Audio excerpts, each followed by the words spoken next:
I'm Howard Ankin with Kenny McReynolds, here for another edition of Chicagoans You Should Know, talking about his show, Sports Edition, and everything he does for Chicago sports.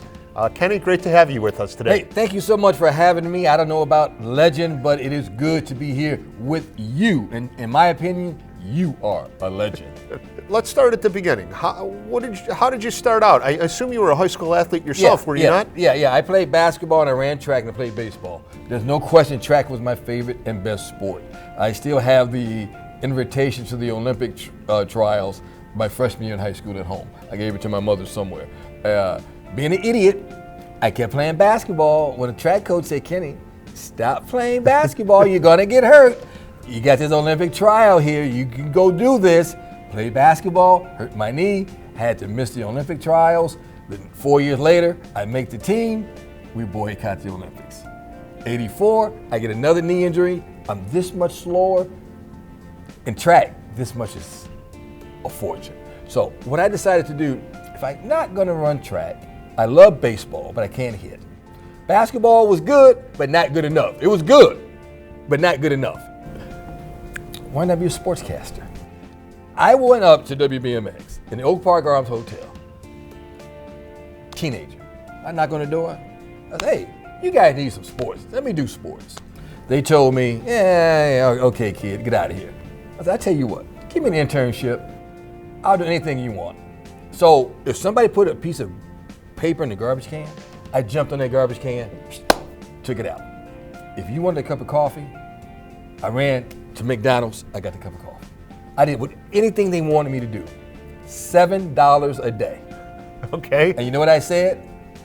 Thank you, I'll take it. I'm a kid, I'm living at home. $7 a day.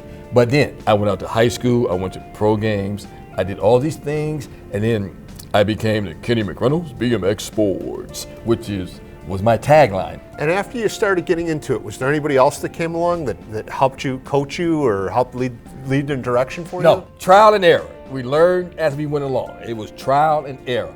And when I went to Channel 32, I had to convince my news director, Greg Caputo. I said, Greg, there's nobody else doing this. So let's go to Gately Stadium and anchor. Let's go to Mendel High School and let me anchor the weekend news from a high school game. We had the kids on, the parents loved it, and it became a big hit. And 20 years later, we've expanded this show just from a small CPS sports show into what we think is pretty good. I mean, look at the guests we've had. Barack Obama, John Paxson came in here, McCaskey, the owner of the Bears, has been in here. Common has been on the show a couple of times in studio. Tom Ricketts brought the World Series trophy in here. Let me ask you, okay, whether it's track and field, baseball, basketball, football, whatever the sport, is there anybody that you remember that you saw when you were in high school, and as soon as you saw them, you're like, I know they're going to be destined for greatness? Derrick Rose, without question. I was at his first high school basketball game. His sophomore varsity game, his sophomore year. The game was at Curie High School. Some guy from Curie wants to inbound the ball, so he's on the baseline, he gets ready to throw it. Derrick is guarding the guy on the baseline, he jumps up and steals the ball. I was like, he's everything we thought he would be. He stood out. As soon as you saw him, boom, you knew he was going to be good. What do you like best as a fan watching? What sport? Baseball, without question. I love baseball. I can be driving down the street, see a high school baseball game, I'll pull over and watch it. Baseball is a mind game. I've sat in the press box sometimes with some people and said, okay, this is a hit and run situation or a pitch out. They're like, how'd you know that? Mind game. Baseball is so much better in person than it is on TV.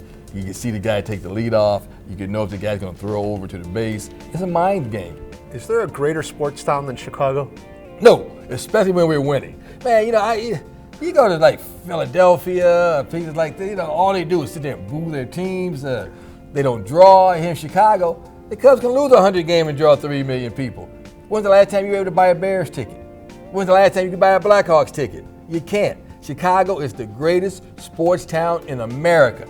I know it. I've been around. Thanks, Kenny. By the way, Kenny, if somebody got involved in an auto accident, work injury, or any other type of injury case, who would you have them call?